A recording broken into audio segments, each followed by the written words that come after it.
Good evening everybody. நான் உங்கள் அஜய் சந்திரன் பேசுகிறேன். நம்ம லாஸ்ட் இதில் வந்து பார்த்தோம்னா ஆப்ரேஷன்ஸ் ஆஃப் லேத் பற்றி பார்த்துருந்தோம். இன்றைக்கி வந்து நம்ம டைப்ஸ் ஆஃப் லேத் பார்க்குறோம். ஸோ டைப்ஸ்ன்னு பார்க்குறப்போ மொத்தம் ஒரு 8 டைப்ஸ் இருக்குது. Speed lathe, engine lathe, bench lathe, tool room lathe, semi automatic lathe, automatic lathe, special purpose lathe, copying lathe. Speed lathe mostly எதுக்கு யூஸ் பண்ணுவாங்க அப்படின்னா டேர்னிங் பர்பஸஸ்க்காகவும் அல்லது பாலிஷ் பண்ணுறதுக்காக தான் இந்த ஸ்பீட் லேத் யூஸ் பண்ணுவாங்க. என்ஜின் லேத் வந்துட்டு மீடியமான ஒர்க்ஸ் லைக் இப்போ வந்துட்டு த்ரெட்டிங் பண்ணும், ட்ரில்லிங் பண்ணும், அந்த மாதிரி விஷயத்துக்குலாம் என்ஜின் லேத் யூஸ் பண்ணுவாங்க. பெஞ்ச் லேத் வந்துட்டு ப்ரிசிஷன், இப்போ உங்களுக்கு வந்து எக்ஸாக்ட் ரொம்ப அக்யூரேட்டாக 0.001 லெவலில் கூட மாறக்கூடாது அப்படிங்கிற இதில் வந்துட்டு பெஞ்ச் லேத் யூஸ் பண்ணுவாங்க.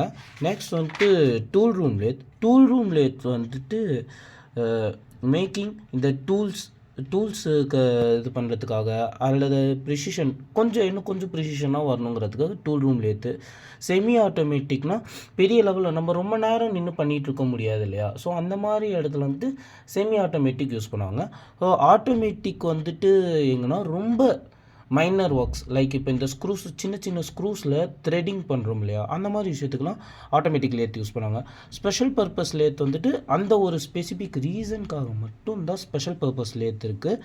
எக்ஸாம்பிள் வந்துட்டு கிராங்க் ஷாஃப்ட் லேத்துன்னு ஒரு லேத் இருக்குது. அந்த லேத்துலாம் வந்துட்டு ஒன்லி கிராங்க் ஷாஃப்ட் மட்டும்தான் தயாரிக்க முடியும், வேறு எதுவும் தயாரிக்க முடியாது.